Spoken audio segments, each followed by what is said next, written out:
Hello, good afternoon, good evening, and good morning. Saan man tayo sulok ng daigdig. So, ang pag-usapan natin, ang mga series of meeting ko, na kung saan saan. Pero itong meeting ko na ito ay pinag-aaralan ko lahat. Ito ba ay para sa bayan? Para sa mga maling gawain ng Marcos? So, kayo mismo mag-comment dito, pero may nakikita na ako na hindi maganda nangyayari sa ating bansa. Kumikilos pa rin yung pera, kumikilos ang pera, kaya sige lang, laban tayo. Kahit wala tayong pera, laban lang tayo para sa bayan. Ang panawagan ko lang sa mga naniniwala sa akin, tuloy lang tayo. Ang importante ay hindi natin pinabayaan ang ating bansa. At tinutulungan natin ang ating Pangulong Duterte na nasa ibang bansa siya, na wala tayong magawa. Pero hiling ko nga lang kasi, may mga panawagan, sana makiisa tayo para magtagumpay tayo. Ang hirap kasi, hindi naman tayo nagko-coincide yung ating paniniwala o pagkilos. So, pakinggan ninyo yung mga cut kung merong hindi nakikita ang picture, pero may boses, pakinggan nyo. Ang mahalaga doon kasi yung sinasabi, para mapag-aral nyo kung ano maganda. So yun lang. Maraming salamat sa inyo, sa pakinggan nyo kung anong ating gustong ipakita. Maraming salamat. Pakinggan nyo. So, hindi ka na 45 million na yun. 5 na. Wala, 5 na lang yata. 4 million na lang. Anyway, having heard all of the groups and personalities, dito na tayo dun sa... Dado, baka gusto mo gusto ka rin. With two difference, Okay. we should continue. Well, we might want to say something. Later na siguro. Sige. Nag-iinit pa na ang discussion. Okay, punta na tayo doon sa listing down of all of the possible solutions, okay? I-iterate lang natin, isa-isay natin ang proposed solution. Doon na kay, kay Father yung sinabi niya. Yes. Yun na yung solution. Putitin mo. Yes, ikaw naman public release room, sir. Okay. Natin isa-isa, okay? Lagyan natin. Opo. May dagdag na ako konti lang. 1 minute. Kunti lang ha. 30 seconds. Dito po sa ating Duterte, Vice President Sara Duterte, Pimentel, Robin Padilla, Ninoy, and Bongbong Marcos, the federal system of government. Thank you, Ferdy. Thank you. Okay. Bago kami gumalaw, pinakausap namin ng PNP lahat. We are talking to PNP Legal Department, AFP Legal Department. Ang pakiusap nila sa amin, pwede bang gumalaw kayo gamit nyo ng People's Initiative para hindi kayo ma-dispose? Kasi pag gumamit kayo ng political party na pangalan or private group na pangalan, definitely i-disperse ko. It's only People's Initiative na hindi namin kayang i-disperse. So, yun yung pinakiusap namin kaya napuno namin yung buong Supreme Court at saka nung nakulong kami sa kasagsagan ng COVID, nakulong kami ng asawa ko 10 araw. Pero nanalo kami sa korte. Ang gamit namin People's Initiative. Actually, yung Iglesia ni Cristo nung lumalaw sila, meron kaming close coordination sa mga Japo nila. Pero still lumabas na politika pa rin dahil nandun si Congressman Marcoleta at nagbigay siya ng speech na may inclination talaga sa mga Duterte. So sabi namin sa kanila, actually nagpadala na kami ng mensahe sa Iglesia. Kung gusto niyo makatulong na mabago ang bansa natin, huwag niyong gamitin yung Iglesia ni Cristo. Gamitin niyo People's Initiative. Magkaroon tayo ng covenant, at least nakatulong kayo. Ganun rin yung ginawa namin sa KUGC. Habang presidente ang administrasyon lahat, mananatili si Bibuloy sa loob, di ka makakalabas. Pero kung gusto mo ng patas na laban, mahiringan ka ng patas, sumama yung KUGC member, pero People's Initiative tatanggapin namin. Kaya meron na kaming initial na pag-uusap ng maisog ng mga organizer. Sabi ko, hindi kami pwedeng sumama sa iyo kasi political yan. Sinabihan na sila nila Major Duque nung nasa Mindoro sila, dapat ginamit yung people's initiative. Pag political, discuss namin kayo, may time frame lang kayo. So kaya ako po sinare sa inyo, kasi subok na namin for the last 5 years, kasagsagan ng pandemic, wala kaming face mask, walang bakuna, wala kahit ano, hindi nila kaya kami i-discuss. Kasi ang gamit namin, initiative ng tao tayo. Maraming salamat. Thank you. Okay. Sir Sarge, General Simoy, sir, baka gusto nyo sabihin. General Simoy? General Simoy. Punta kay... Maraming salamat po sa pagbibigay sa akin. Napalagay ako sa interview. And ang na-obserbahan ko lang is paano lalabanan ng pag-suppress na gobyerno sa social media. Una-una is pinapalabas nila ngayon, sinasabing fake news. Every time we came out with information, mayroon sumasagot sa social media na fake news, without any reason. Sino gumagawa noon? Ang gumagawa noon ay yung mga bayaran na trolls. Ang binabayaran na trolls is minimum of 15,000 a month. Gagawin mo lang, sumagot ka lang, maglagay ka lang ng fake news sa nababasa mong posting sa media. So, paano lalabanan yun? Kailangan, kung nakakita kayo ng personality sa SOCMED, naglalagay ng fake news, block nyo kaagad. So, sa ilang libo yung magsasabi ng fake news, ilang libo din yung nag-block sa Facebook. Ang Facebook walang magawa kasi open naman yung Facebook, ano naman yun. Pero sa Facebook, mga dente, hindi sumusuporta sa taong bayan. Sa kanila, majority sa kanila sumusuporta sa presidente. So sa ngayon, ang panlaban na natin doon, yung sinasabi, initially, is i-block yung lahat ng mga Colonel Obre, you want to say something? Okay, do you have any left? Before we go to konti lang. Bukay.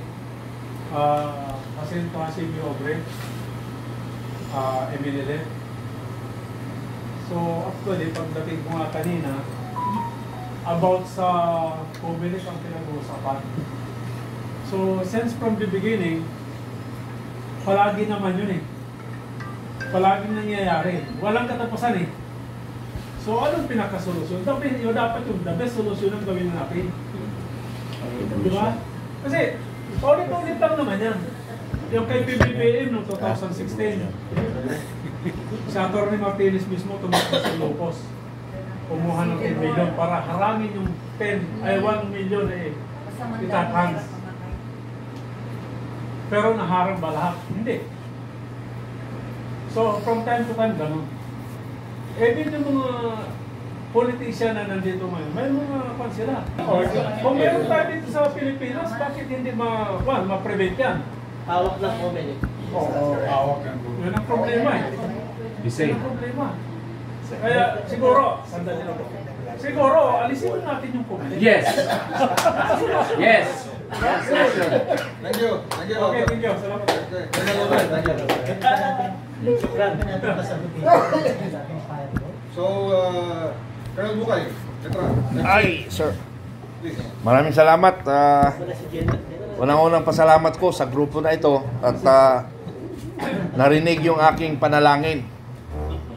3 linggo na ako nagmumura sa aking YouTube dahil walang nakikinig sa aking panawagan sa taong bayan at sa Panginoon. At nabanggit ko pa si Atty. Respicio at saka si Atty. Ben Chong, Nabanggit kita, sir. Pero hindi kita minura. Nalawagan lang ako. Pero salamat ako sa 3 linggo kong palawagan sa YouTube. Kung hindi kayo naniwala, panoorin niyo yung YouTube ko. Matagal na ako nanawagan. Kasi nga, sabi nga natin, lahat tayo positive, may dayaan. Ano pa ang ginagawa natin? Wala tayong ginagawa. So, tatanggapin na lang natin layain tayo harap-harapan, yun ang hindi ko kayang tanggapin. Kung kinakailan magbuhay tayo, kaya nga sabi ko kanina, buuin ko ang Pilipinas para mabuting Pilipinas. Kaya buong mundo, binubuo ko ang Pilipinas na magkaisa tayo. Ang problema nga lang, hindi pa tayo nabubuo. Kaya nga, yung sinasabi nga ni Father Reyes, idol sir, ay Father, idol. Pero kalaban kita, kasi dati ako military. Pero ngayon, idol pa rin kita. Ang sinasabi mo, Father, yung nagdadasal kayo sa Comelec, tinatawanan lang kayo. Totoo yun, napapansin ko yun. Lahat tayo dito, tatawanan. Yung ginagawa natin dito, ngayon, huwag tayong magsayang ng oras at pagod. Pero okay lang kasi hindi naman gumastos eh. Pero yung oras, panahon natin, huwag natin sayangin itong pagkakataon na ito. Huwag tayong maghihiwalay-walay na wala tayong magawa. Solusyon mamaya, pag-uusapan. Huwag tayong uwi nang walang solusyon ha. Yun ang pakiusap ko. Kasi nga, matagal na natin panalangin, matami na tayong dakdak. Walang nangyayari. So itong grupo na ito, alam ko, lahat seryoso, labanan ang korupsyon, ang labanan itong darating na eleksyon. Ang kalaban po natin, ang gobyerno, hindi sino man. Ang kalaban natin dito, armed forces. Ang armed forces po ang kalaban natin dito. Hindi sino man, hindi si BBM. Armed forces kasi utusan niya lang yung staff. Pagkakatayin na yan. So wala tayong magagawa. Pero may solusyon tayo, mamaya bibigyan ng solusyon. Yung sinasabi kasi actually, yung persa namin, kung Mindanao lang ito, tapos ng problema. Kung Mindanao. Kung anong persa ng PNP at ng EFP, lamang pa kami. Lamang pa kami sa persa ng EFP, PNP. Yung grupo natin, Filipino Guerrilla Forces. Lamang tayo. Sa armas man, lamang tayo.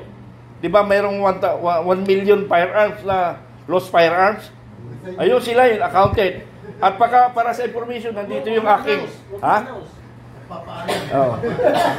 Andito yung representative namin. Ang FGF ay affiliated niya ang MNLF under Normie Suarez. Nakipag-connect na sa amin. At siya yung isang nirepresent ni Dr. John Dam, siya nagsasalita. So yung persa ng Mindanao, kunti lang nakuha namin sa MNLF, pero yung Sultanate of Sulu, na mga armado, yung mga nitibo ng armado, nakasanim na sa Filipino Guerrilla Forces. Insad, ang Luzon, nabili yung tropa ko, yung iba. Kasi nga, nabili sa tutulang, nabili sila, nabayaran. Kasi nga, ang move ng administration, kasi yung advisor ko, previous advisor ko, kasama ko sa kay Bongbong Marcos before the election, the campaign period, naiwan. Advisor ko ng Vanguard of Democracy, naiwan. So alam niya yung mga move ko. So lahat yung na-organize ko dito sa Luzon, may bayad. So, pero magre-recover tayo. Ang dami naman natin dito eh. Magmumultiply lang tayo. So, panghuli ko sir, si Bishop Tayag, sila ay dati sa kaliwang grupo. Kami naman ay nasa armed forces. Ngayon, nakita ko ngayon ang pwersa, ang NPA opposite of FGF. Ano yung strategy ng NPA? Ginaya ko lang yun. Simple lang yung pagkaya. How to hindi naman agitate o hindi how to educate. Ang pinakaiba lang namin, sila gagawin lang komunista ang bansa, but tayo gagawin nating matinong demokrasya ng bansang Pilipinas. So yun lang po. Maraming salamat. Huwag tayong maghihiwalay nang hindi matapos ang problema. Salamat, Jan Bukay. So now, 2021, 2025, closer to election day, tinanggal yun na provision. Hindi mo na pwede i-verify. So kami ni Jay, sumulat kami kay George Garcia January 24. Pag February 4, binansagan na akong fake news. Sinama na ako doon sa TRICOM na hearing.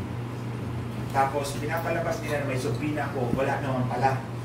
Wala akong invitation, wala akong sabina. And then, ito, sa Philippine Star, naglagay sila ng 3 upuan sa Tricom. Ang pangalan ko, Miss Del, tapos pinicturan, kasi na pinalabas sa media. Ang pinapalabas nila, takot akong bumarap sa kanila. So, pumunta ako doon sa hearing. At nilatag ko yung 6 USB sa harap ng comment, nandun siya. Umatras, lumayas, ako na yung natira. Tapos tinanggal nila yung Facebook ko. 3 months before elections, and ibabalik 3 months after the elections to make sure I cannot speak. So, alam ko nang dadayain talaga yung election natin. That's why I came up with that video sa YouTube para mahala na kayo. Makita ninyo, this is the definitive proof. So narinig na ninyo yung mga na pag-usapan namin. Kayo na mag-conclude kung para saan yung mga meeting namin. Pero ako may nakikita ko na hindi maganda. Pero saka ko na lang buuin yung aking mga pag-aaral. At least nandiyan kayo, nagsusubaybay kayo. Kung ito bang pinapasukan ko ay para sa bayan.